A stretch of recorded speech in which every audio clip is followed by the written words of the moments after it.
Hi guys, welcome to my channel tech Punjabi. ਤੇ ਅੱਜ ਮੈਂ ਤੁਹਾਡੇ ਲਈ ਲੈ ਕੇ ਆਇਆ ਹਾਂ MI पॉकेट स्पीकर 2। ਤਾਂ ਦੇਰ ਕਿਸ ਗੱਲ ਦੀ, ਸ਼ੁਰੂ ਕਰਦੇ ਹਾਂ। ਜੇ ਗੱਲ ਕੀਤੀ ਜਾਏ ਬਾਕਸ ਦੀ ਤਾਂ ਦੇਖਣ 'ਚ ਕਾਫੀ ਛੋਟਾ ਤੇ ਵਧੀਆ ਲੱਗ ਰਿਹਾ ਹੈ। ਇਸ 'ਚ ਸਾਨੂੰ ਇੱਕ ਸਪੀਕਰ ਮਿਲੂਗਾ, ਇੱਕ ਯੂਜ਼ਰ ਮੈਨੂਅਲ ਤੇ ਇਹਦਾ ਪ੍ਰਾਈਸ 1500 ਹੈ ਤੇ ਇਹਦਾ ਕਲਰ ਵਾਈਟ ਹੈ। ਤੇ ਹੁਣ ਆਪਾਂ ਇਹਨੂੰ ਖੋਲ ਕੇ ਦੇਖਦੇ ਹਾਂ ਇਹਦੇ ਅੰਦਰ ਕੀ ਹੈ। ਤੇ ਇਹ ਸਾਡਾ MI पॉकेट स्पीकर। ਤੇ ਆਪਾਂ ਹੁਣ ਇਹਨੂੰ ਸਾਈਡ ਤੇ ਰੱਖਦੇ ਹਾਂ। ਤਾਂ ਇਸ 'ਚ ਇੱਕ ਕੇਬਲ ਯੂਜ਼ਰ ਮੈਨੂਅਲ ਮਿਲੂਗੀ, ਕੋਈ ਚਾਰਜਿੰਗ ਕੇਬਲ ਨਾ ਕੋਈ ਚਾਰਜਿੰਗ ਪਲੱਗ, ਕੁਛ ਨਹੀਂ ਮਿਲੂਗਾ ਤੁਹਾਨੂੰ। ਇਹ ਇੰਨੀ ਵਧੀਆ ਗੱਲ ਨਹੀਂ ਹੈਗੀ, ਚਲੋ ਕੋਈ ਗੱਲ ਨਹੀਂ। ਹੁਣ ਆਪਾਂ ਆਪਣੇ ਸਪੀਕਰ ਨੂੰ ਦੇਖਦੇ ਹਾਂ।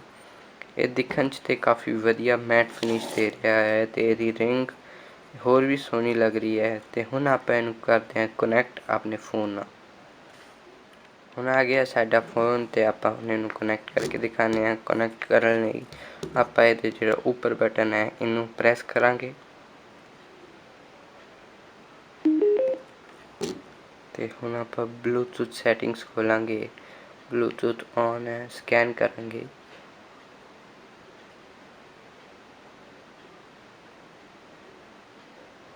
देख सकते हो नाम आ चुका है MI पॉकेट स्पीकर। तो आप हम इनू कनैक्ट करांगे। Connected successfully। तो हुण तुहानू इहदे नाल कुछ सुनाने आ। यदि वॉइस इनक्रीज करन लई तुहानू इसनू ए साइड स्लाइड करना पऊगा। मेरे नाल कौन जुड़िया ते कातों जुड़िया, मैं सच्ची दसां मैनू टुट्टे नू भी पता लग जांदा। जेड़े बच्चे तिन चार बस ओही मेरे यार, मैं किन्ना कुछ करिया, मैं किन्ना कुछ जरिया, मैं मेरे ते हैरान आ, मैं अजे भी नहीं मरिया, मैं जो भी कुछ सिख। ਤਾਂ ਇਹਦੀ ਵੌਇਸ ਕੁਆਲਿਟੀ ਤੇ ਕਾफ़ੀ ਵਧੀਆ ਹੈ। ਇੰਨਾ ज़्यादा ਲਾਊਡ ਨਹੀਂ ਹੈ ਪਰ ਵੌਇਸ ਇਹਦੀ ਕੁਆਲਿਟੀ ਬਹੁਤ ਵਧੀਆ ਹੈ। I hope you like this video. ये वीडियो पसंद आई तो लाइक सब्सक्राइब करना ना भूलना।